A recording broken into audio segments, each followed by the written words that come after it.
Be thou my vision, O Lord of my heart, be all else but naught to me. Okay, now for the unlikely mixture as the topic for our discussion today.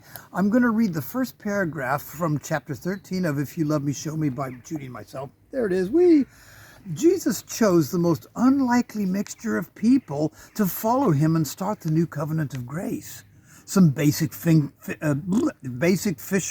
a cheating tax collector, a prostitute, to name but a few.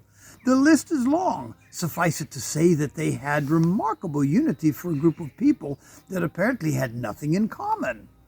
There were disputes to be solved and astonishing attitudes to be corrected in biblical days. But the times have not really changed the root of the question: how to see that love grows despite the erosion of time and familiarity. An unlikely mixture. Are we not that? Yeah. Well, any community is going to be an unlikely mixture. Any community. Whether it's kids in a schoolyard, whether it's people in a workplace, any community is going to have diverse people. Just looking at the place where we live right now, there are 10 houses on this road, okay? And I will guarantee that the people who live in each house are utterly different from each other. But we're thrown in to live together And on the same street. And in general, we don't have too many problems.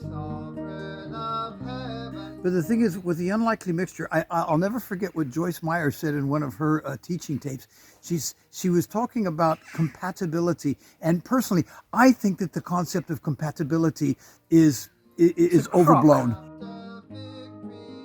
I think it's overblown because I love the way she said it. She said, "Honey, ain't nobody compatible," and I really believe that once we start living with anybody on the face of this earth, there are going to be issues where we're not compatible.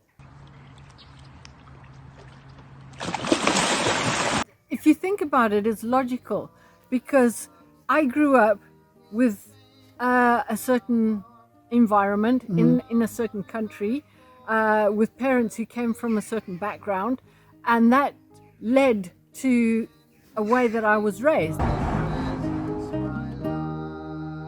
Sure. Larry, on the other hand, was raised in an utterly different way. Completely different. And yet, God chose this unlikely mix to come together. Yeah, he chose us to be a perfect fit, although we have astonishing unity, but we're still miles apart. We're very different people. But because myself, I'm the quick thinker. I'm the fast. Everything goes fast with me. My brain, my speech.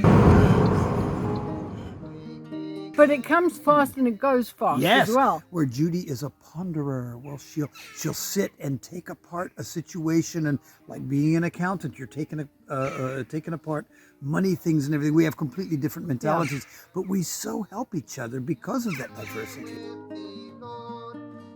I need his quickness and he needs my slowness. Absolutely. Because my slowness goes deep, because he skims over the top, but like, these skimming stones. Yes, skipping rocks, yeah. So it's going on the surface and he gets to the other end really, really quickly.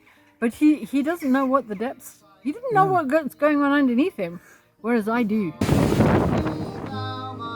So the concept of unity, I think, is very important here because it doesn't necessarily have to do with compatibility. No, it has to do with what it. your focus is, Yeah. what your goal is. Now, our goal was to found a family, to have a successful marriage, and within all of that diversity and mixture, we had a common goal. But there was one thing that was absolutely crucial, I think, for me, and that was the fact that both of us believed we had a similar belief system. Well, once I met with Jesus, that changed everything. Because I think that if I had been a believer and he hadn't been a believer, I think the ship may have sunk. Yeah.